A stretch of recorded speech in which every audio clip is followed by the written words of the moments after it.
Hi guys, welcome to today's class. So ఇవాళ class లో CA final auditing మనం చదువుతున్నాం. సో సిఏ ఫైనల్ ఆడిటింగ్ లో ఇవాళ డిస్కస్ చేయబోయే స్టాండర్డ్ వచ్చేసి SS620 using the work of auditor expert.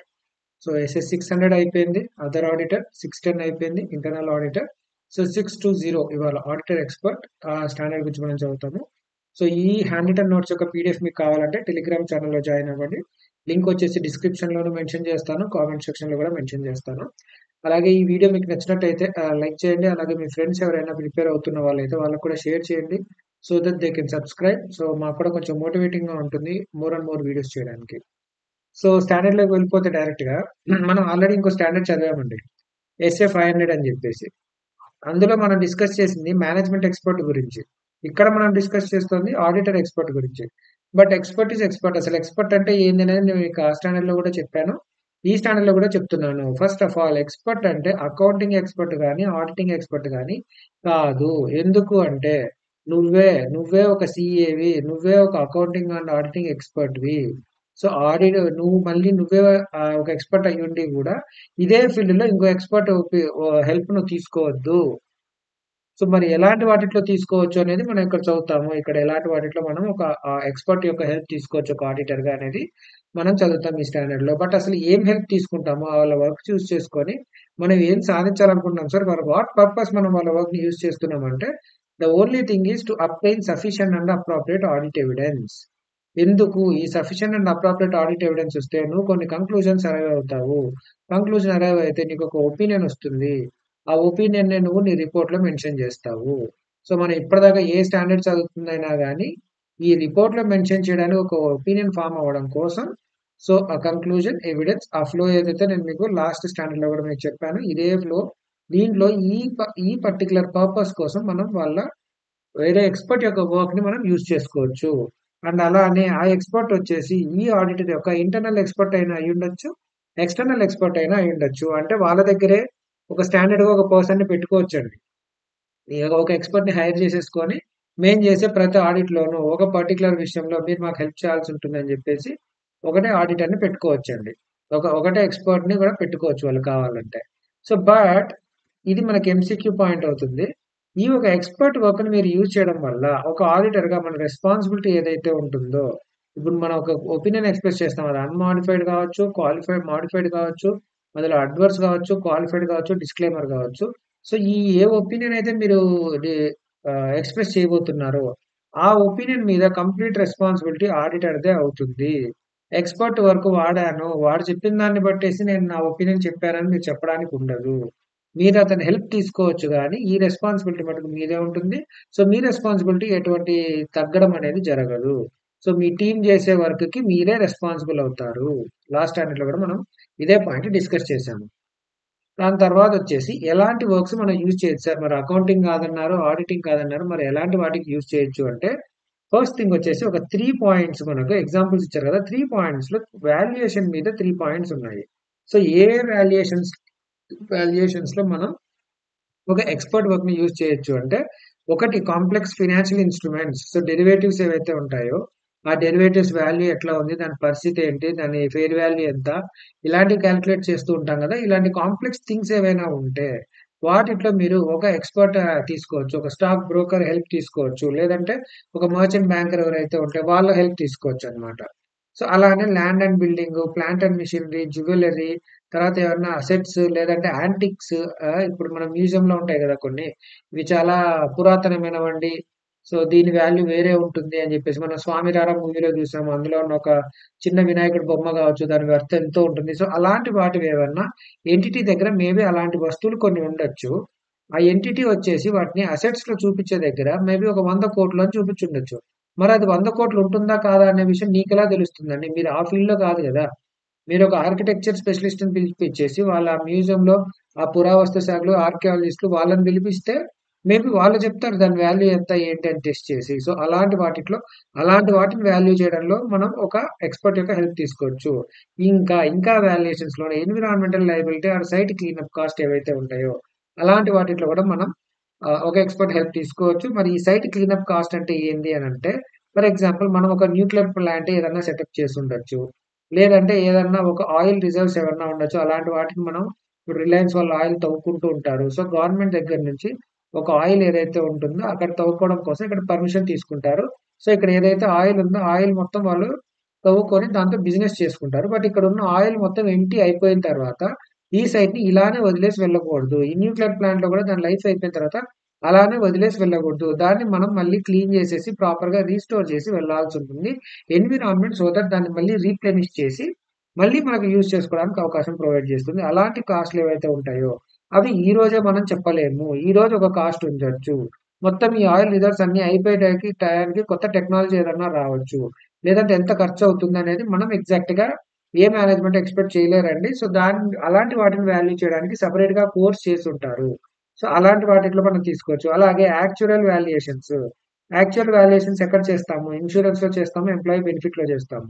చాలా మందికి వీటి గురించి డీటెయిల్‌గా తెలీదండి. ఫర్ ఎగ్జాంపుల్ ఎంప్లాయీ బెనిఫిట్స్ అంటే ఒక కంపెనీలో మేబీ రిటైర్ అయిన వాళ్ళకి కూడా మెడికల్ ఫెసిలిటీ ఇంకా ప్రొవైడ్ చేస్తాము. లేదంటే రిటైర్ అయ్యేటప్పుడు వాళ్ళకి గ్రాట్యుటీ ప్రొవైడ్ చేస్తాము. దాని తర్వాత వాళ్ళు మన దగ్గర వర్క్ చేశారు. ఫర్ ఎగ్జాంపుల్ వాళ్ళు ఇప్పుడు ఈరోజు మీ దగ్గర హైదరాబాద్‌లో వర్క్ చేస్తున్నారు. రిటైర్ అయిన తర్వాత వాళ్ళు వాళ్ళ విలేజ్‌కెళ్ళి సెటిల్ అవుతారు. సో, విలేజ్‌కెళ్ళి వెళ్ళడానికి వాళ్ళకి మొత్తం అయ్యే ట్రాన్స్‌పోర్ట్ కాస్ట్ ఇదంతా మనమే స్పెండ్ చేస్తాము. సో, ఇలాగా కొన్ని ఎంప్లాయీ బెనిఫిట్స్ ఉంటాయండి. ఈరోజు మీ దగ్గర 1000 మంది ఎంప్లాయీస్ ఉండొచ్చు. అందుట్లో 100 మంది మేనేజర్‌లు, 500 మంది అసిస్టెంట్ మేనేజర్‌లు, ఇంకో 400 మంది ఆఫీసర్‌లు, ఇంకా కింద లెవెల్‌లో ఉన్నోళ్ళుంటారు. వీళ్ళ సాలరీలు ఈరోజు ఎంతున్నాయి? రేపు పొద్దున వాళ్ళు ఎంతవరకు ప్రమోట్ అవుతారు? ఇంకా కొత్త కొత్త వాళ్ళు ఎంతమంది రావచ్చు? ఇందులో ఎంతమంది హైదరాబాద్‌లోనే సెటిల్ అవుతారు? ఎంతమంది ఊర్లకెళ్ళిపోతారు? ఎంతమందికి ఎంత మెడికల్ బెనిఫిట్‌లు ఉండాల్సి రావచ్చు? ఇలాంటివన్నీ ఫ్యూచర్ కాలిక్యులేషన్స్. ఫ్యూచర్‌లో ఖర్చు పెట్టేదాన్ని ఈ రోజే ఓకే. మీకు ఫ్యూచర్‌లో ఇప్పుడు మీ దగ్గరున్న 1000 మంది స్టాఫ్‌కి గాను సో, మేబీ మీకు ఫ్యూచర్‌లో ఒక 100,00,00,000 ఖర్చు రావచ్చు అని జెప్పేసి యాస్ ఆన్ టుడే ఎంత వాల్యూ ఉంది అనే దాన్ని కాలిక్యులేట్ చేసేదాన్ని యాక్చువల్ కాలిక్యులేషన్ అని అంటారు. అలాగే మీరు ఇన్స్యూరెన్స్ తీసుకుంటే ఇప్పుడు ఒక ఎల్ఐసీ ఇన్స్యూరెన్స్ కంపెనీ ఉంది. ఆ కంపెనీలో ఎన్నో లైఫ్ ఇన్స్యూరెన్స్ పాలిసీలుంటాయి, వెహికల్ ఇన్స్యూరెన్స్‌లుంటాయి, యాక్సిడెంట్ ఇన్స్యూరెన్స్ ఉంటాయి. ఇలా ఎన్నో ఉంటాయి. అందరూ ప్రీమియంలు కడుతూ ఉంటారు. కానీ ఎంతమందికి యాక్సిడెంట్ అయ్యి నిజానికి రియల్ లైఫ్‌లో ఎంతమంది ఇన్స్యూరెన్స్‌లు క్లెయిమ్ చేయాల్సొస్తుంది? మేబీ కంపెనీ మీద ఎంత భారం పడొచ్చు అనే దాన్ని కాలిక్యులేట్ చేసేదాన్ని కూడా యాక్చువల్‌గా ఎంత ఉండబోతోంది అనే దాన్ని గెస్ చేసేదాన్ని యాక్చువల్ కాలిక్యులేషన్స్ అని అంటారు. ఎంప్లాయీ బెనిఫిట్స్‌కైతే నేను మీకు కొన్ని ఎగ్జాంపుల్స్ ఇచ్చానిక్కడ. సో, ఇలాంటి కాలిక్యులేషన్ చేయడానికి సెపరేట్‌గా కోర్స్ చేసేసి కొందరుంటారు. సో, ఇలాంటివి చేసేటప్పుడు ఇప్పుడు 1000 మందున్నారు. ఇందులో ఎంతమంది రిటైర్ అయ్యే వరకు మీ దగ్గరే ఉంటారు? ఎంతమంది ముందే రిజైన్ చేసి ఎళ్ళిపోతారు? ఇందులో 100 మంది మేనేజర్‌లయితే ఇందులో ఎంతమంది ఇప్పుడు 60 ఇయర్స్‌కి రిటైర్ అవుతారు? 90 ఇయర్స్ దాకా ఎంతమంది బతకచ్చు? మేబీ 65 లోనే ఎంతమంది చనిపోవచ్చు? చనిపోతే వాళ్ళకి మెడికల్ బెనిఫిట్‌లు మనం ఇంకివ్వాల్సిన అవసరం ఉండదు. సో, ఇలాంటివన్నీ ప్రొజెక్షన్స్ ఏవైతే ఉంటాయో కొన్ని అజంప్షన్స్ తీసుకొని, కొన్ని కాలిక్యులేషన్స్ చేసి మనకు కాలిక్యులేట్ చేసి ఇస్తారు. అలాంటి వాటిట్లో కూడా మనం ఎక్స్‌పర్ట్ వర్క్‌ని యూజ్ చేయొచ్చు. దాని తర్వాత ఒక లొకేషన్‌లో ఆయిల్ అండ్ గ్యాస్ రిజర్వ్స్ ఉన్నాయి అని తెలిసింది. ఇప్పుడు ఇందాక మీకు ఎగ్జాంపుల్ చెప్పాను కదా! ఆయిల్ అండ్ గ్యాస్ రిజర్వ్స్ ఉన్నాయని తెలిసింది. అందులో ఇప్పుడు ఇంత పెద్ద హోల్ ఒకటి తవ్వారు. ఇందులో పెట్రోల్ అయితే ఉంది అని వాళ్ళకి తెలిసింది. కానీ ఇందులో ఎన్ని లీటర్ల పెట్రోల్ ఉంది? ఎన్ని బ్యారెల్స్ ఆఫ్ క్రూడ్ ఆయిల్ ఉంది? అనేది కాలిక్యులేట్ చేయడానికి మళ్ళీ దానికి సెపరేట్‌గా కొంతమంది ఎక్స్‌పర్ట్స్ ఉంటారు. ఇప్పుడు మేబీ ఇదెందుకొచ్చింది సార్ మధ్యలో అంటే ఆబ్వియస్‌లీ మన కంపెనీ ఒక రిలయన్సే అనుకోండి. వాళ్ళ అసెట్స్‌లో వచ్చేసి ఆయిల్ రిజర్వ్స్ ఉన్నాయి. దీని నుంచి మనకు ప్రొజెక్టెడ్ క్యాష్ ఫ్లోస్ వచ్చేసి అప్రాక్సిమేట్‌గా దాదాపు ఒక 1,00,00,000 వస్తుందండి అని చెప్పి చెప్తున్నారు. మరి అది 1,00,00,000 కరెక్టేనా కాదా? అసలక్కడ అంత ఆయిల్ ఉందా లేదా? మేబీ 'నాన్నకు ప్రేమతో' అని మనకు ఒక మూవీ ఉంది ఎన్టీఆర్ గారిది. సో, ఆ దాంట్లో వచ్చేసి వాళ్ళు ఆయిల్ రిజర్వ్స్ ఉన్నాయి. నా దగ్గర నాకు ఎటువంటి డోకా ఉండదని జగపతి బాబు ఫీల్ అవుతూ ఉంటారు. కానీ తీరా చూస్తే అక్కడ అంత ఆయిల్ ఏమి ఉండదు. ఉన్నది కొంచెం అది కూడా ఏదో గ్యాస్ పెట్టి మీకక్కడ ఆయిల్ ఉందని నమ్మించడం కోసం చేశారు అంటారు. సో, అలాగా ఎంత ఉంది? అది ఎస్టిమేట్ చేయడం కోసం గావచ్చు. లేదంటే లాస్ అండ్ రెగ్యులేషన్స్ గాని, కాంట్రాక్ట్స్ గాని ఉంటాయి. వాటిని ఇంటర్ప్రిట్ చేయడానికి ఇక్కడ లాయర్స్ ఉంటారు. Lawyer is also an another expert. Accounting, audit ఎక్స్‌పర్ట్‌కి సీఏ ఎలానో, మరి లాస్ అండ్ రెగ్యులేషన్స్, కాంట్రాక్ట్స్‌కి లాయర్స్ అలా ఉంటారు. దాని తర్వాత ఇంకా ఏమన్నా టాక్స్ విషయంలో గాని, కొన్ని టాక్స్ కంప్లెయిన్సెస్ ఏవైతే ఉంటాయో, ఇప్పుడు అడ్వాన్స్ టాక్స్ ఉంటుంది. లేదంటే డబుల్ టాక్సేషన్ అవాయిడెన్స్ అగ్రీమెంట్స్ ఉంటాయి. సో, ఇలాంటి వాటిని అనలైజ్ చేయడానికి గాని, ఇలాంటి కేసెస్‌లో మనము ఒక ఆడిటర్‌గా ఒక వేరే యొక్క ఎక్స్‌పర్ట్‌ని మనం హైర్ చేసుకొని వాళ్ళ నుంచి మనం కొన్ని రిపోర్ట్స్ గాని, లేదంటే ఏదైనా డేటా గాని వాళ్ళ నుంచి మనం తీసుకునే ఛాన్స్ ఉంటుంది. సో, ఎక్కడెక్కడ యూజ్ చేయొచ్చు అంటే ఇవన్నీ మనకు ఉంటాయండి. ఇవి ఎగ్జామ్‌లో మనకు ఒకవేళ అడిగితే ఎక్కడ యూజ్ చేయొచ్చు అంటే వీటిని రాయొచ్చు. సో ఇందులో 3 పాయింట్స్ వాల్యుయేషన్ మీద బేస్ చేసుకొని ఉన్నాయి. తర్వాత ఈఐఏ లేదంటే ఏఐఈ మీకు ఎలా కావాలంటే అలా గుర్తుపెట్టుకొని అనాలిసిస్, ఇంటర్ప్రిటేషన్ అండ్ ఎస్టిమేషన్ అని చెప్పేసి. అసలు ఎందుకు మనం ఈ ఆడిటర్‌గా మన యొక్క ఆబ్జెక్టివ్ ఏంటి ఈ స్టాండర్డ్ ప్రకారం అంటే, అసలు నిజానికి ఒక ఎక్స్‌పర్ట్ వర్క్‌ని మనం యూజ్ చేయొచ్చా? చేయకూడదా? ఒకవేళ యూజ్ చేయొచ్చు అని డిసైడ్ చేసుకుంటే, అది మనకు సరిపోద్దా? సరిపోదా? నీ ఆడిట్ పర్పస్‌కి. మన పర్పస్ ఏందండి? To obtain sufficient and appropriate audit evidence. మరి ఆ sufficient and appropriate audit evidence తీసుకురావడానికి అతని వర్క్ సరిపోతుందా? లేదా? అనేది మీరు డిటర్మైన్ చేసుకోవాల్సి ఉంటుంది. సో, ఇలాంటి వర్క్స్ మనం యూజ్ చేసుకోవచ్చు. దాని తర్వాత వచ్చేసి ఈ మన ఆడిటర్‌కి మనం చేస్తున్నాం గదా! మనకు ఎలాంటి విషయాల్లో ఆడిట్ ఎక్స్‌పర్ట్ మనకు అసిస్టెన్స్ ఇవ్వగలుగుతారు అంటే, సో, ఇక్కడ కొన్ని స్టాండర్డ్స్ ఎగ్జాంపుల్‌గా తీసుకొని మనకు చెప్తారు. SA 315, SA 330, SA 550. సో, ఇందుట్లో ఫస్ట్ వచ్చేసి identifying and assessing the risk of material misstatement. So, దీన్ని ఐడెంటిఫై చేసి అసెస్ చేయడంలో గాని, సో, ఇది చేయాలంటే మనం చేయాల్సిన ఒక మేజర్ పని obtain understanding of the entity environment including it's internal control. So, ఈ విషయంలో ఒక ఆడిట్ ఎక్స్‌పర్ట్ మీకు మేబీ అక్కడ రిస్క్ ఎంతుంది అని అనలైజ్ చేయడంలో గూడా మీకు అసిస్ట్ చేయగలుగుతారు. అలానే ఈ రిస్క్ మొత్తానికి మనం ఎలా రెస్పాండ్ అవ్వాలి? లేదంటే ఎలాంటి ఫర్దర్ ఆడిట్ ప్రాసెస్ పెర్ఫార్మ్ చేయాలి అనే దాంట్లో గూడా మనకు వాళ్ళు అసిస్ట్ చేయగలుగుతారు. అలానే ఏదైతే ఆడిట్ ఎవిడెన్స్ వచ్చిందో, సో అది సఫిషియంటా కాదా? అప్రాప్రియేట్ కాదా? అని ఇవాల్యుయేట్ చేసి ఒక ఒపీనియన్ ఫార్మ్ చేసుకోవడంలో గూడా మనకు ఆడిట్ ఎక్స్‌పర్ట్ అసిస్ట్ చేయగలుగుతారు. జనరిక్ థింగ్స్ అన్ని మీరు చూస్తే ఫస్ట్ ఆహ్, మొత్తం ఐడెంటిఫై చేసి అసలు రిస్క్ ఎంతుంది? దాన్ని ఎలా మనం ఎలాంటి ప్రాసెస్ పెర్ఫార్మ్ చేయాలి? పెర్ఫార్మ్ చేసిన తర్వాత వచ్చిన ఎవిడెన్స్‌ని ఎలా అనలైజ్ చేసి ఒక ఒపీనియన్ తీసుకోవాలి. ఈ 3 విషయాల్లో the major 3 stages of the ఆడిట్‌లో ఈ మూడిట్లో కూడా మనకు ఆడిట్ ఎక్స్‌పర్ట్ యొక్క హెల్ప్ మనకు యూజ్ అవుతుంది. దాని తర్వాత అసలు ఎక్కడ యూజ్ చేసుకుంటాం? నార్మల్‌గా ఎక్కడ యూజ్ చేసుకుంటాం? ఒక ఆడిటర్‌గా ఎక్కడ యూజ్ చేసుకుంటాం అనేది మనం చదివాము. అసలు యూజ్ చేసుకోవచ్చా? లేదా? అనేది డిసైడ్ చేసుకునే దానికి కొన్ని ఫ్యాక్టర్స్ మన ఆడిటర్‌గా మన యొక్క డెసిషన్‌ని ఇంపాక్ట్ చేస్తాయి. అలాంటివి ఎలాంటి ఫ్యాక్టర్స్ మనల్ని ఎఫెక్ట్ చేస్తాయంటే, మేనేజ్మెంట్ ఎక్స్‌పర్ట్ అని జెప్పేసి ఒకరిని ఎవరినైనా హైర్ చేసుకొని యూజ్ చేసుకుందా? ఇప్పుడు మేనేజ్మెంట్ కూడా ఒక ఎక్స్‌పర్ట్‌ని హైర్ చేసుకుందనుకోండి. మేబీ మీరు అతని వరకే యూజ్ చేసుకోవచ్చు. దానికోసం మనకు సెపరేట్‌గా ఎస్ఏ 500 ఒక స్టాండర్డ్ ఉంది. మనం చదివాం. ఎస్ఏ 500 స్టాండర్డ్ ప్రకారం మనం మేనేజ్మెంట్ ఎక్స్‌పర్ట్ వర్క్‌ని యూజ్ చేసుకోవచ్చు. అతను కాంపిటెంటా? కేపబులా? కాదా?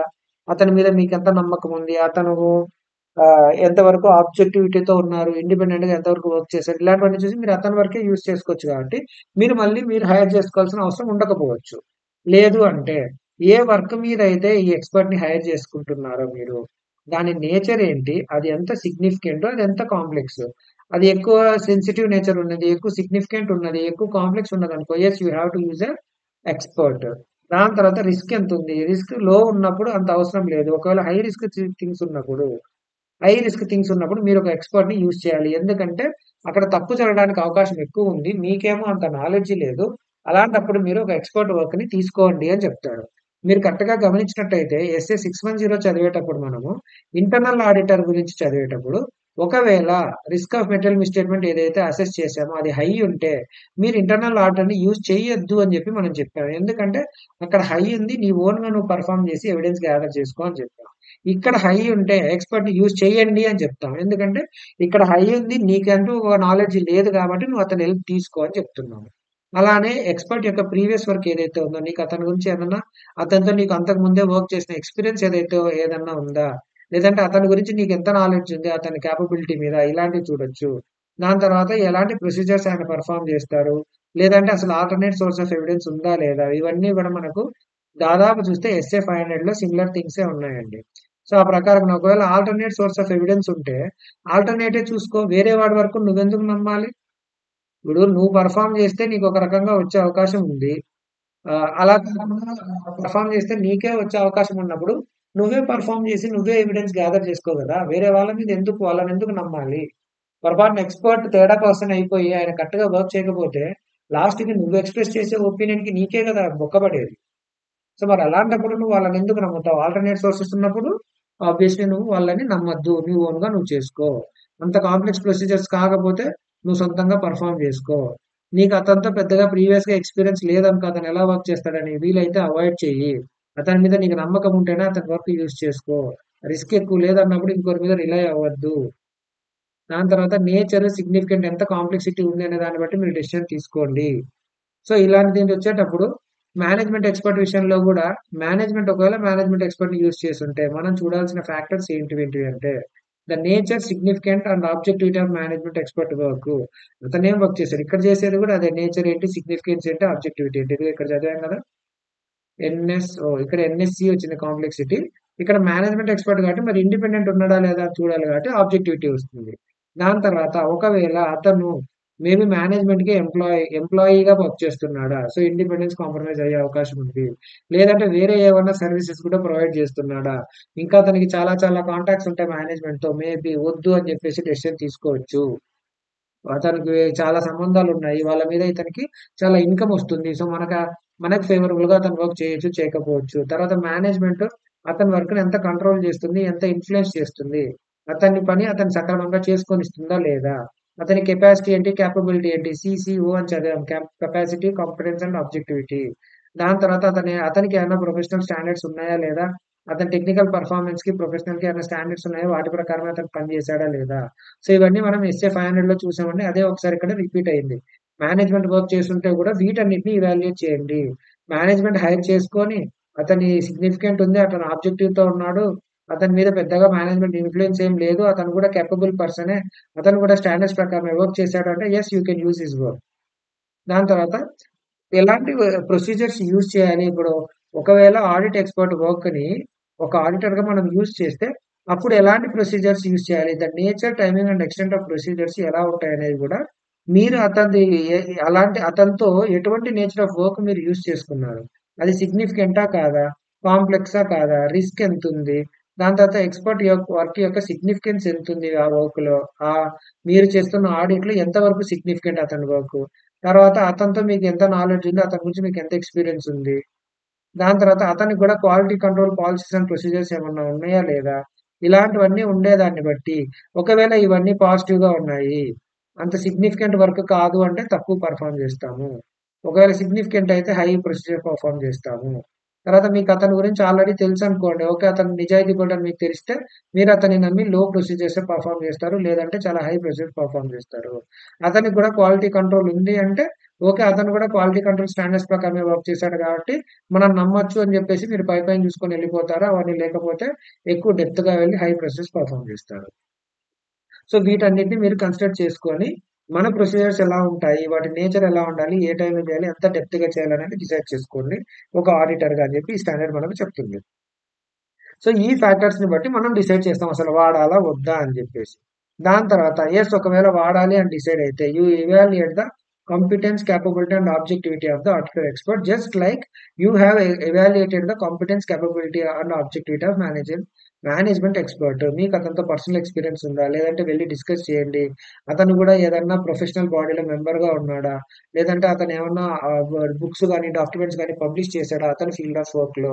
సో ఇలాంటి వాటన్నిటిని బట్టి ఎస్ ఇవన్నీ ఏమన్నా ఉంటే ఎస్ అతను కాంపిటెంటా కాదా అని డిసైడ్ చేసుకోండి. సో తర్వాత ఆబ్జెక్టివిటీని డిసైడ్ చేసినప్పుడు ఇవన్నీ కాంపిటెన్స్ డిసైడ్ చేయడానికి ఇవ్వండి.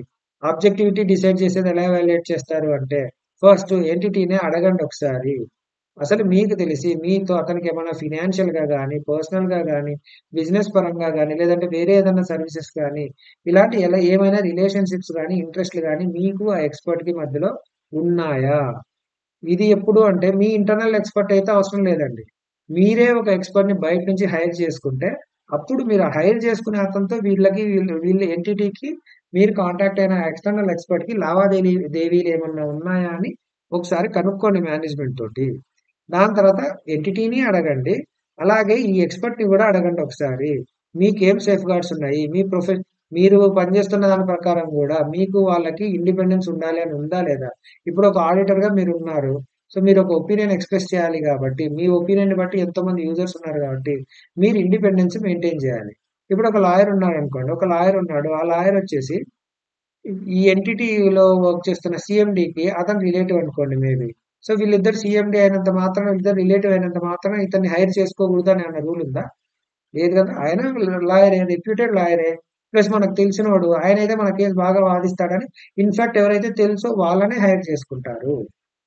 సో ఈ లాయర్ కూడా అలాంటి ఇక్కడైతే తెలిసిన వాళ్ళ కేసు వాదించకూడదు అని చెప్పి లాయర్కి ఎక్కడా ఉండదు కదా.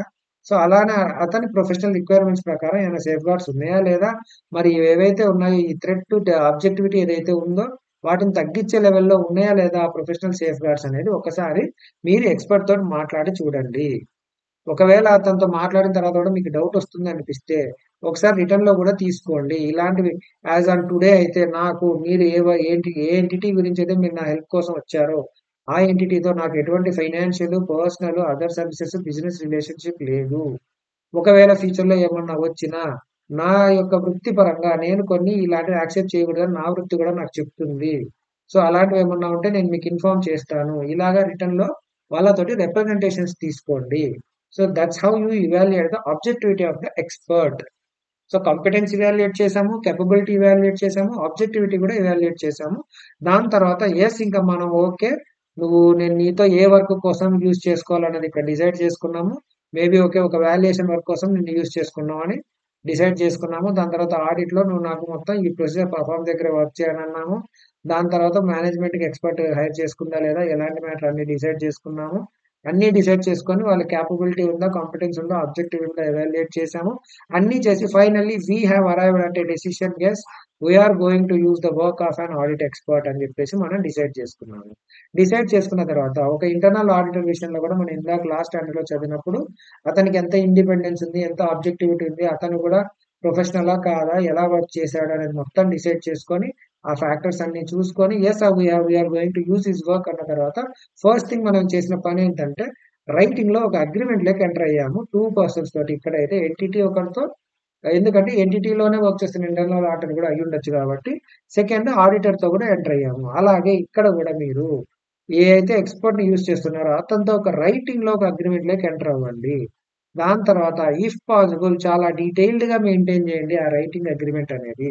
ఎందుకు సార్ అంత డీటెయిల్డ్ అనంటే కొన్ని సార్లు మేబీ మీకు అతనితో ఎటువంటి పరిచయం లేకపోవచ్చు. మీరు జస్ట్ అతని గురించి విని ఓకే. ఇతను కేపబుల్ పర్సన్ అని మీరు డిసైడ్ చేసుకొని బేసిక్ ఎంక్వైరీ చేసుకొని మీరు అతన్ని హైర్ చేసుకున్నారు.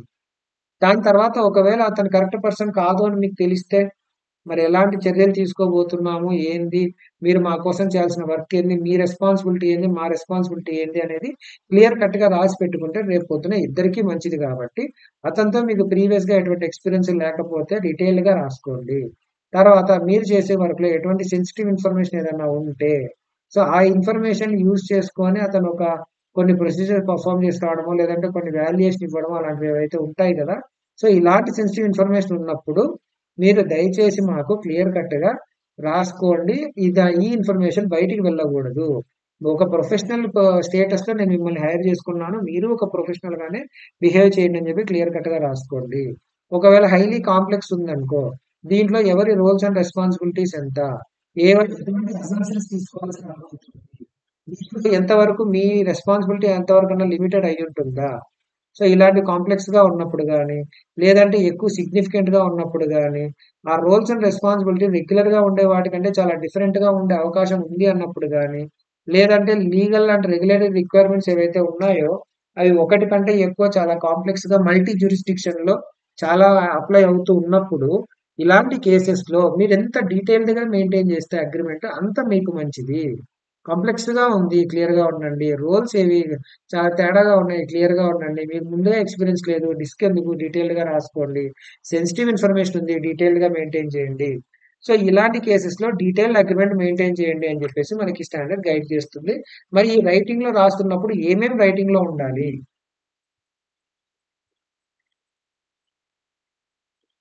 Sorry guys. సో, ఏమేం రైటింగ్‌లో రాయాలి అంటే nature, scope and objectivity of the expert work.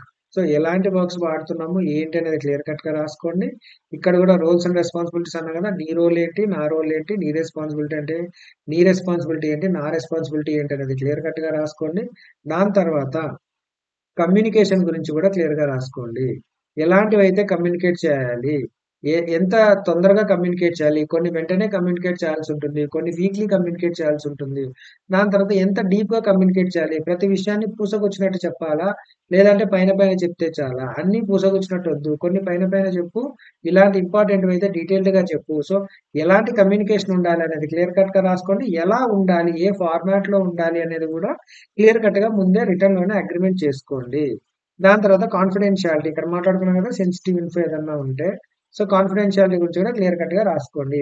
Professional బాధ్యతని మనం నిర్వర్తిస్తున్నాము, అంతే ప్రొఫెషనల్ గా బిహేవ్ చేద్దాము అని చెప్పేసి. దాని తర్వాత ఓకే వాడుకుందాం అనుకున్నాము. అంతా బానే ఉంది. అగ్రీమెంట్ లో కూడా ఎంటర్ అయ్యాము. నీ రెస్పాన్సిబిలిటీ ఇది. నువ్వు నాకు ఇంత టైంని కమ్యూనికేషన్ చేయాలి. కాన్ఫిడెన్షియాలిటీ మెయింటైన్ చేయాలి. అన్ని డీటెయిల్ గా రిటర్న్ లో రాసుకున్న తర్వాత అతని వర్క్ మనం ఏ వర్క్ దేనికోసం మనం వాడుకుంటున్నాం అంటే to obtain sufficient and appropriate audit evidence కోసం మనం అతని వర్క్ వాడుకుంటున్నాము. మరి వాడుకుంటూ ఉన్నప్పుడు అది ఈ సఫిషియంటా కాదా అనేది మీరు డిసైడ్ చేసుకోవడానికి అతని వర్క్ మీకు సరిపోద్దా లేదా అనేది మీరు ఇవాల్యుయేట్ చేయాలి. ఎలా ఇవాల్యుయేట్ చేయాలంటే you do by doing the following procedures. ఏంటి ఆ ప్రొసీజర్స్ అంటే, ఒకటి అతన్ని అడగండి, ఏంటి బాబు ఎలా చేస్తున్నావు, ఏమేం చేయబోతున్నావు, నువ్వు చేసే దానిలో ఎలాంటి డెసిషన్స్ నువ్వు తీసుకుంటావు, నాకు ఎలాంటి ఇన్ఫర్మేషన్ నువ్వు ఇవ్వబోతున్నావు, క్లియర్ కట్ గా అతనితో మాట్లాడుకోండి. దాని తర్వాత మాట్లాడుకున్న దాని ప్రకారమే అతను వర్క్ చేశాడా లేదా అని మీరు రివ్యూ చేయండి.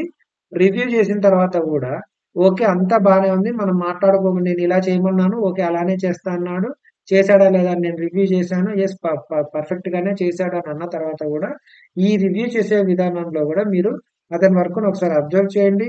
అవసరమైతే అతని వర్క్ ని ఎగ్జామిన్ చేయండి. ఎలాగా అంటే అతను ఇంకా ఎలా చేశాడు, ఏంటి స్టాటిస్టికల్ రిపోర్ట్స్ ఏమైనా ఉందో, అతను పబ్లిష్ చేసిన డేటా ఏదైతే ఉందో ఆ డేటా తోటి ఇతను ఇస్తున్న రిపోర్ట్ మ్యాచ్ అవుతుందా లేదా అని చెప్పేసి ఒకసారి ఎగ్జామిన్ చేయండి.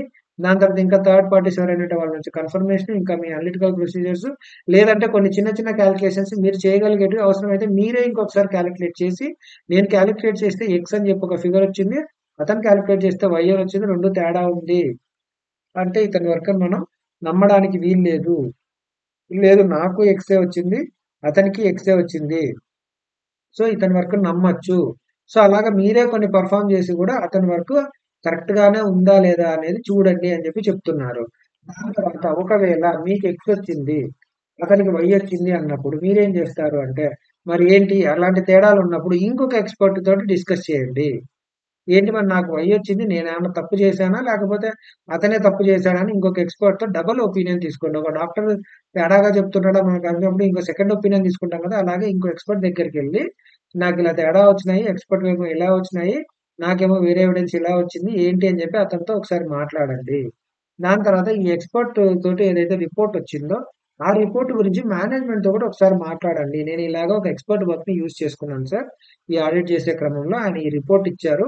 మీరేమో 1000,00,00,000 అని చెప్పి రాశారు మీ అసెట్‌లో. కానీ దాని వాల్యూ మా వాడు 100,00,00,000 ఉంటుందని చెప్పాడు. మరి దీని మీద మీ ఒపీనియన్ ఏంటి? మా వాడేమో ఇలా పర్ఫార్మ్ చేశాడు. నేను కూడా దగ్గరుండి చూసాను. మాది కరెక్టే ఉంది. మీరు ఏ బేసిస్ మీద ఇలా వచ్చారు? మరి ఇది నేను ట్రూ అండ్ ఫెయిర్ లేదు అని చెప్పి నేను రిపోర్ట్ ఇస్తాను. అవసరమైతే నేను క్వాలిఫైడ్ అడ్వాన్స్ ఒపీనియన్ ఇస్తాను. ఇదేంటి మీ మీ మీ జస్టిఫికేషన్ ఏంటి? మీరెందుకు 1000 చూపిచ్చారు? అని చెప్పేసి ఒకసారి ముందు మాట్లాడండి. ఎందుకంటే మేబీ ఇతను చేసిన వర్క్ కూడా మీకు లిమిటెడ్ నాలెడ్జే ఉంది. మేనేజ్‌మెంట్ మీకేమన్నా కొత్త పర్స్‌పెక్టివ్ ఒకటి ఇవ్వచ్చు. మీ ఎక్స్‌పర్ట్ కరెక్ట్‌గా లేడు అని చెప్పేసి. లేదంటే మేము ఇలా చేసామండి అని చెప్పి ఏదన్నా జస్టిఫికేషన్ ఇవ్వచ్చు కాబట్టి ముందే ఒకసారి వాళ్ళతో మాట్లాడండి. దాని తర్వాత ఈ ఎక్స్‌పర్ట్ యొక్క వర్క్ ఏదైతే ఉందో అది మనకు అడిక్వేటా కాదా అని చెక్ చేస్తూ ఉన్నప్పుడు ఇయన్నీ చూడండి, ఎంక్వైరీ చేయండి, రివ్యూ చేయండి, కొరాబరేటివ్ ఎవిడెన్స్ పెర్ఫార్మ్ చేయండి. ఈ కొరాబరేటివ్ ప్రొసీజర్ పెర్ఫార్మ్ చేసినప్పుడు వచ్చిన ఎవిడెన్స్ ఎక్స్‌పర్ట్ యొక్క ఫైండింగ్ తోటి ఇన్‌కన్సిస్టెంట్ సెకండ్ ఒపీనియన్ తీసుకొని మళ్ళా మేనేజ్‌మెంట్‌తో కూడా మాట్లాడండి అన్నప్పుడు, ఇదే పని చేస్తున్నప్పుడు ఈ రివ్యూ చేసేటప్పుడు ఏదైతే ఉందో, అతని ఎక్స్‌పర్ట్ యొక్క వర్కింగ్ పేపర్స్, రిపోర్ట్స్ అవన్నీ రివ్యూ చేస్తున్నప్పుడు, ఒకవేళ ఎక్స్‌పర్ట్ ఏమన్నా సిగ్నిఫికెంట్ అజంప్షన్స్ గాని, మెథడ్స్ గాని ఏమన్నా యూజ్ చేసుంటే, ఇప్పుడు ఇందాక నేను మీకు చెప్పాను కదా! యాక్చువరియల్ అని చెప్పేసి. సో, యాక్చువేరియల్ కాలిక్యులేషన్ చేసేటప్పుడు ఎంప్లాయీ బెనిఫిట్స్ ఎలా ఉండబోతున్నాయంటే, ఇప్పుడు ఈ రోజు 1000 మంది ఎంప్లాయీస్ ఉన్నారు. దాంట్లో ఎంతమంది 90 ఏళ్ల వరకు బతుకుతారు, ఎంతమంది 100 సంవత్సరాలు బతుకుతారు, ఎంతమంది 75కే చనిపోతారని కొన్నుంటాయి. సో, ఇలాంటి వాటిట్లో కొన్ని అజంప్షన్స్ ఉంటాయి, కొన్ని కాలిక్యులేషన్స్ ఉంటాయి, కొన్ని పర్టిక్యులర్ టైప్ ఆఫ్ మెథడ్స్ ఉంటాయి. సో, అలాంటివేమన్నా ఉన్నప్పుడు అవి రిలవెంట్ గానే ఉన్నాయా అజంప్షన్స్ అండ్ మెథడ్స్, రీజనబుల్ గానే ఉన్నాయా అనేది ఒకసారి మనం ఇవాల్యుయేట్ చేయాలి. ఎలా ఇవాల్యుయేట్ చేస్తాము అంటే, మరి ఇదే పరంగా ఈ ఎంటిటీకి చేస్తున్నట్టే ప్రతి ఎంటిటీ కూడా యాక్చువల్ వాల్యుయేషన్ చేయించుకుంటూ ఉంటుంది గదా! మరి వాళ్ళు కూడా ఇలాంటి అజంప్షనే తీసుకున్నారా? Whether those assumptions and methods are generally accepted or not in the expert field. ఇంకో యాక్చువల్ వాల్యుయేషన్ ఎవరైనా వేరే ఎక్స్‌పర్ట్ చేస్తుంటే వాళ్ళు కూడా ఇలానే అస్యూమ్ చేసుకుంటున్నారా? లేదంటే వాళ్ళ అజంప్షన్స్ వేరున్నాయా? దాని తర్వాత మన అప్లికబుల్ ఫైనాన్షియల్ రిపోర్టింగ్ ఫ్రేమ్‌వర్క్ ఏదైతే ఉందో, ఆర్ మేనేజ్‌మెంట్ ఏదైతే డిసైడ్ చేస్తుందో వాటితోటి ఇతను ఫాలో అయిన మెథడ్స్, అజంప్షన్స్ కూడా కన్సిస్టెంట్ గానే ఉన్నాయా? ఒకవేళ కన్సిస్టెంట్ గా లేకపోతే మరి ఏంటి రీజన్స్ ఏంటి? వాటి ఎఫెక్ట్ ఎలా ఉండబోతోంది? ఫినాన్షియల్ స్టేట్మెంట్స్ మీద అనేది క్లియర్ కట్ గా మీరు ఇవాల్యుయేట్ చేయండి. దాని తర్వాత అవసరమైతే కొన్ని స్పెషలైజ్డ్ మోడల్స్ ఉన్నాయి. ఇంకా ఇది యాక్చువల్‌కే కాబట్టి ఏదైనా స్పెషలైజ్డ్ మోడల్ ఏదన్నా ఉంటే అలాంటివి ఏమన్నా యూజ్ చేశారా? యూజ్ చేసుంటే మంచిదే. సో, జనరల్లీ యాక్సెప్టెడ్ అయితే మంచిదే. కన్సిస్టెంట్ అయితే మంచిదే. స్పెషలైజ్డ్ మోడల్ ఏదైనా యూజ్ చేసుంటే మంచిదే. సో, ఇలాగ చేశాడా లేదా అని చెప్పి చెక్ చేయండి. ఏదన్నా చేయకపోతే అప్పుడు ఆ ఎవాల్యుయేషన్‌లో మీకు అది రిలవెంట్ కాదు, రీజనబుల్ కాదు అని తెలిస్తే అతని వర్క్‌ని మీరు యూజ్ చేయబాకండి. అది కరెక్ట్‌గా లేదు అతని వర్కు. అలానే అతను ఈ డేటా ఏదైతే ఇప్పుడు ఎంప్లాయీ బెనిఫిట్స్ కోసం మనం అనుకున్నాం గదా! ఈ 1000 మంది ఎంప్లాయీలు దాంట్లో 100 మంది మేనేజర్‌లు, 500 మంది అసిస్టెంట్ మేనేజర్‌లు అన్నట్టు 400 మంది అదర్ క్లర్క్స్ అని చెప్పి చదువుకున్నాం గదా! అలానే ఏదైతే సోర్స్ డేటా ఏదైతే ప్రొవైడ్ చేశారో ఈ ఎక్స్‌పర్ట్‌కి ఆయన వాల్యుయేషన్ చేయడానికి అది రిలవెంట్‌గా ఉందా? కంప్లీట్‌గా ఉందా? యాక్యురేట్‌గా ఉందా? ఇవన్నీ చూడాలి. సో, కంప్లీట్‌గా లేకపోయినా అతని వాల్యుయేషన్ తప్పవుతది. యాక్యురేట్‌గా లేకున్నా అతని వాల్యుయేషన్ తప్పవుతది. సో, అందువల్ల ఈ సోర్స్ డేటా గురించి ఒక ఆడిటర్‌గా మీరు ముందు అతను ఫాలో అయిన ప్రొసీజర్స్, అతను తీసుకున్న అజంప్షన్స్ అన్నీ కరెక్టే. కానీ అతడు మొదలుపెట్టిన సోర్స్ డేటానే తప్పయ్యుంటే? సో, సోర్స్ డేటా గురించి కూడా మీరొకసారి వెరిఫై చేయండి. సో, ఎక్కడి నుంచి వచ్చింది ఆ సోర్స్ డేటా అనేది? అతను ఏ డేటా తీసుకొని అతను ఒక వాల్యుయేషన్ అరైవ్ అయ్యాడో, ఆ డేటా ఎక్కడి నుంచొచ్చింది? మరి ఆ డేటా రావడం మీద అది డేటా జనరేట్ అవ్వడంలో గాని, ట్రాన్స్‌మిషన్ అవ్వడంలో గాని, ఇది కంప్లీట్‌గా ఉందా లేదా అని దాని గురించి ఇంటర్నల్ కంట్రోల్స్ ఎలా ఉన్నాయి? ఆ డేటా తప్పు ఉండకుండా ఉండడానికి ఇంటర్నల్ కంట్రోల్స్ ఎంతవరకు ఎఫెక్టివ్‌గా పనిచేస్తున్నాయి అనేది ఒకసారి టెస్ట్ చేయండి. దాని తర్వాత కంప్లీట్‌గా ఉందా లేదా? అవైలబుల్ అవుతున్న ఇన్ఫర్మేషన్‌తో ఒకదానితో ఒకటి మల్టిపుల్ రిపోర్ట్స్ ఏమన్నా ఉంటే, ఆ రిపోర్ట్‌లో ఉన్న ఫిగర్, ఈ రిపోర్ట్‌లో ఉన్న ఫిగర్ ఒకటేనా కాదా? కన్సిస్టెంట్‌గా ఉందా లేదా? అని ఒకసారి చెక్ చేసి మీరు ఈ సోర్స్ డేటా గురించి కూడా చూడండి. ఎందుకంటే మీరు వాడుతున్న ఎక్స్‌పర్ట్ నంబర్ 1 అయ్యుండొచ్చు ఆయన ఫీల్డ్‌లో. ఆయన అద్భుతంగా పనిచేశాడు. కానీ ఆయనకు మనం ప్రొవైడ్ చేసిన డేటా అనేది తప్పయ్యుంటే? అప్పుడు ఆయన తప్పు కాదు కదా! ఇప్పుడు ఇందాక మీకు ఆయిల్ రిజర్వ్ గురించి చెప్పాను. సో, ఈ ఆయిల్ రిజర్వ్ ఏదైతే ఉందో, ఇది మొత్తం 1000 ఫీట్ల వరకు ఉందండి ఆయిలు. ఇట్లా చూస్తేనేమో ఇటు ఇది ఒక 10,000 ఫీట్లుంది అని చెప్పేసి ఉంటే, దాన్ని బట్టి అతను ఓకే. ఆ ఏరియా పరిస్థితి ఎలా ఉంది? అక్కడ ఉన్నటువంటి రాక్ ఎలా ఉంది? ఆ చుట్టుపక్కల ఎన్ని ఆయిల్ రిజర్వ్స్ ఉన్నాయని చెప్పి, ఆయన ప్రొసీజర్స్, మెథడ్స్ వాడి అజంప్షన్స్ తీసుకొని ఇక్కడ మొత్తం దీన్ని వాల్యూ చేసిస్తాడు. కానీ ఇక్కడ 1000 ఫీట్ ఉంది అని మనం ఇచ్చాము. తీరా అక్కడ చూస్తే 10 ఫీటే ఉందనుకో సోర్స్ డేటా. డేటానే తప్పైనప్పుడు ఆయనిచ్చే వాల్యూ మాత్రం కరెక్ట్ ఎలా అవుతుంది?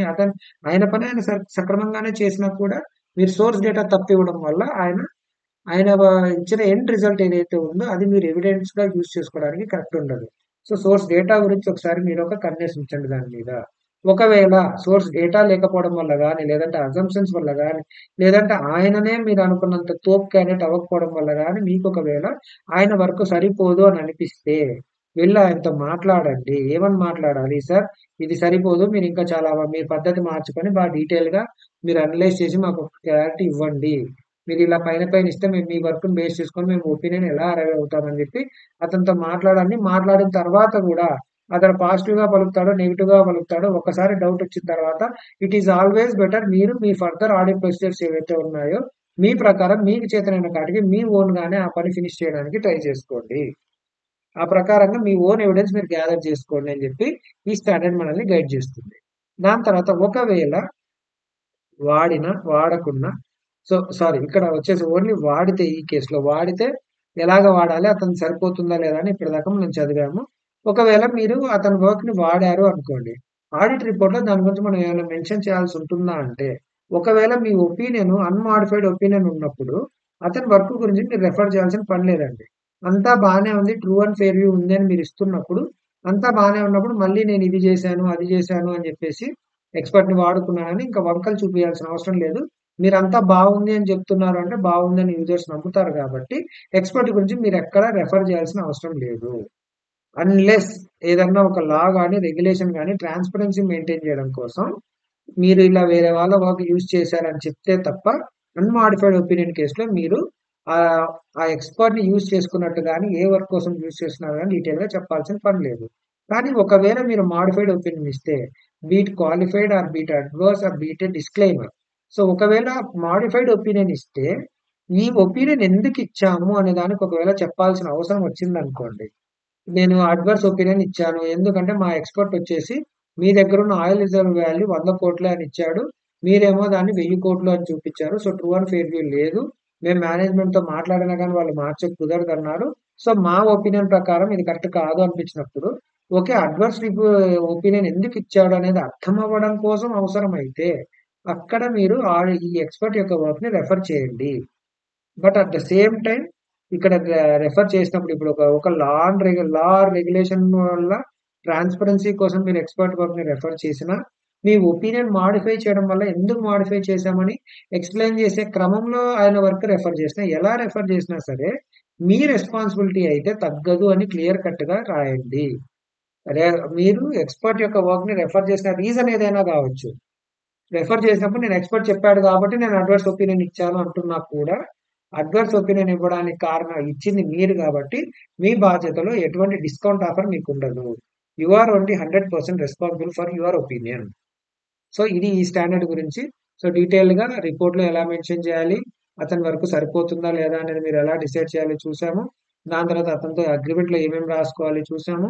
తర్వాత అతన్ని ఇవాల్యుయేట్ చేయడము, ఎలాంటి ప్లేసెస్‌లో అసలు అతని వర్క్ వాడొచ్చా, వాడకూడదా అనేది మనం డిసైడ్ చేసాము. ఎలాంటి ప్లేసెస్‌లో వాడాలన్నది క్లియర్ కట్‌గా ఈ స్టాండర్డ్‌లో మనం చదివాము. సో ఇప్పుడొచ్చేసి స్టాండర్డ్ బుక్‌లో ఏదైతే మనం ఇంకో బుక్ ఫాలో అవుతున్నామో, ఆ బుక్‌లో మొత్తం కవర్ అయిందా లేదా ఒకసారి చూద్దాం. సో ఫస్ట్ వచ్చేసి మేనేజ్మెంట్ ఎక్స్‌పర్ట్ కేస్‌లో అయితే ఈ స్టాండర్డ్ అప్లై అవ్వదు. దానికి సెపరేట్ స్టాండర్డ్ ఉంది. ఎస్ఏ 500 అది. సో అసలు ఎక్స్‌పర్ట్ అంటే ఎవరంటే other than the field of accounting and auditing అండి. అకౌంటింగ్, ఆడిటింగ్‌లో మీరే ఎక్స్‌పర్ట్. సో ఆడిటర్‌దే సోల్ రెస్పాన్సిబిలిటీ ఉంటుంది. సో రెస్పాన్సిబిలిటీ డిస్కౌంట్ ఆఫర్ ఏమి ఉండదండి రెస్పాన్సిబిలిటీలో. ఎక్స్‌పర్ట్ వర్క్ వాడినంత మాత్రాన. అది మీ కన్వీనియన్స్ కోసం మీరు వాడుకున్నారు. దాని తర్వాత ఎలాంటివి చేయొచ్చు, ఎలాంటి విషయాల్లో అసలు ఎక్స్‌పర్ట్‌ని తీసుకోవచ్చు అంటే వాల్యుయేషన్ అని చెప్పాను కదా! ఇక్కడ వాల్యుయేషన్‌లోనే ఫస్ట్ వచ్చేసి complex financial instruments, land and building, plant and material, jewellery, antique, అవన్నీ చెప్పాను నేను మీకు. దాని తర్వాత యాక్చువల్ కాలిక్యులేషన్స్, ఇక్కడ మళ్ళీ వాల్యుయేషన్ వచ్చింది. సో నేను అందుకే ఈ వాల్యుయేషన్ అని ఉన్న వాటన్నిటిని ఒక దగ్గర పెట్టాను. సో వాల్యుయేషన్ ఇక్కడ పెట్టేసి ఇక్కడ కాంప్లెక్స్ ఫైనాన్షియల్ ఇన్స్ట్రుమెంట్స్ అని పెట్టాను. సెకండ్ ఇక్కడేమో ఎన్విరాన్మెంటల్‌ది పెట్టాను. అది ఇక్కడ ఈ పాయింట్ ఇక్కడ లేదు. But yes that is also point. నేను వేరే బుక్ కూడా రెఫర్ చేసి మీకు ఒక కంపైల్డ్ మెటీరియల్ ఇస్తున్నా హ్యాండ్ రిటన్‌లో. సో ఎన్విరాన్మెంట్ ఇచ్చాను. దాని తర్వాత థర్డ్‌ది వచ్చేసి ఇది సారీ ఇక్కడ ఉంది, నేను మిస్ చేస్తున్నా. థర్డ్‌ది వచ్చేసి ఎన్విరాన్మెంట్ ఉంది ఇక్కడ. ఇంకా థర్డ్‌ది వచ్చేసి యాక్చువల్ వాల్యుయేషన్ ఉంటుంది. సో ఈ 3 వాల్యుయేషన్‌లోనే 3 పాయింట్స్ ఉన్నాయి. ఇది కాకుండా estimation, interpretation and analysis of the complex talks issues. తర్వాత వచ్చేసి ఎలాంటి అగ్రీమెంట్ చేసినప్పుడు ఏమేం చేసుకోవాలి అంటే, కాన్ఫిడెన్షియాలిటీ గురించి చేసుకోవాలి. రోల్స్ అండ్ రెస్పాన్సిబిలిటీస్ క్లియర్‌గా రాసుకోవాలి. ఒకవేళ ఏమైనా multiple laws and regulations apply అవుతుంటే వాటి గురించి రాసుకోవాలి. హైలీ కాంప్లెక్స్ ఉన్నప్పుడు డీటెయిల్‌గా రాసుకోండి. మీకు ప్రీవియస్ ఎక్స్‌పీరియన్స్ లేకున్నా డీటెయిల్డ్‌గా రాసుకోండి. మీరు ఎంతవరకు సిగ్నిఫికెన్స్ అనే దాన్ని బట్టి కూడా మీరు డీటెయిల్డ్‌గా మెయింటైన్ చేయండి. ఎక్కువ సిగ్నిఫికెంట్ అయితే ఎక్కువ డీటెయిల్డ్‌గా మెయింటైన్ చేయండి మీ అగ్రీమెంట్ అనేది. దాని తర్వాత వచ్చేసి అడిక్వసీ, అతని వర్క్‌ని మీరు వాడుతున్నప్పుడు ఎంతవరకు కరెక్టా కాదా అన్నది చూడాలి. సో అతని ఫైండింగ్స్ మీకు రిలవెంట్ అండ్ రీజనబుల్ గానే ఉన్నాయా లేదా? అజంప్షన్స్ అండ్ మెథడ్స్ ఎలాంటివి వాడాడు? సోర్స్ డేటా గురించి కూడా క్లియర్ కట్‌గా మీరు క్లారిటీ తెచ్చుకోండి. దాన్ని బట్టే మీరు డిసైడ్ చేసుకోండి. అతని వర్క్ మీకు సరిపోదా మీ పర్పస్ కోసం. సో మరి దాని తర్వాత ఈ అడిక్వసీలో ఎలా చేయొచ్చు అంటే, అతనితోనే ఎంక్వైరీ చేయండి. లేదంటే అతని వర్క్‌ని రివ్యూ చేయండి. లేదంటే మీరు కొరాబరేటివ్ ప్రాసెస్ పెర్ఫార్మ్ చేయండి. సో అబ్జర్వ్ చేయండి. థర్డ్ పార్టీతో కన్ఫర్మేషన్స్ తీసుకోండి. లేదంటే మీరే ఒకసారి రీపెర్ఫార్మ్ చేయండి. అలా చేసిన తర్వాత మీకేమన్నా ఇన్‌కన్సిస్టెన్సీస్ వస్తే అంటే మీరు పెర్ఫార్మ్ చేసినప్పుడు మీకొక ఫిగర్ వచ్చింది. అతనేమో ఎక్స్‌పర్ట్ ఇంకో ఫిగర్ అని మెన్షన్ చేస్తున్నాడు. ఇలా ఇన్‌కన్సిస్టెన్సీ ఏదన్నా ఉంటే అదర్ ఎక్స్‌పర్ట్‌తో ఒకసారి డిస్కస్ చేయండి. తర్వాత ఎక్స్‌పర్ట్ రిపోర్ట్‌ని ముందే ఒకసారి మేనేజ్‌మెంట్‌తో మాట్లాడండి. ఏమన్నా తేడాలుంటే మేనేజ్‌మెంట్‌తో కూడా సార్ట్ ఔట్ చేసుకోవచ్చు. దాని తర్వాత వాడాలా వద్దా అని డిసైడ్ చేసుకున్న తర్వాత, ఒకవేళ అతని వర్క్ మీకు సఫిషియెంట్‌గా లేదు అని అనిపిస్తే, ఇంకా ఏం పెర్ఫార్మ్ చేయాలి అనేది అతనితో ఒకసారి మాట్లాడండి. దాని తర్వాత అవసరమైతే మీరే కూడా మీ సైడ్ నుంచి ఫర్దర్ ఆడిట్ ప్రాసెస్ పెర్ఫార్మ్ చేయండి. ఓకేనా? తర్వాత రిపోర్ట్‌లో వచ్చేసి నార్మల్‌గా చెప్పాల్సిన అవసరం లేదండి. అన్‌మాడిఫైడ్ ఒపీనియన్ అయితే అవసరం లేదు. రెఫరే చేయొద్దు. Unless required by a law or regulation. ఒకవేళ రిఫరెన్స్ ఏమైనా చేసినా కూడా మన రెస్పాన్సిబిలిటీ అయితే తగ్గదు అని చెప్పేసి క్లియర్ కట్‌గా ఈ స్టాండర్డ్ చెప్తుంది. So that's it. ఈ స్టాండర్డ్ చిన్న స్టాండర్డే, సింపుల్ గానే ఉంటుంది. బట్ ఆ ఎస్ఏ 500 మేనేజ్మెంట్ దానికి కొంచెం సిమిలర్‌గా కూడా ఉంటుంది. ఓకేనా? సో దట్స్ ఇట్ అండి. ఏమైనా రిక్వైర్మెంట్స్ ఉంటే కామెంట్ సెక్షన్‌లో తెలియజేయండి. And please do subscribe, share and like. Thank you.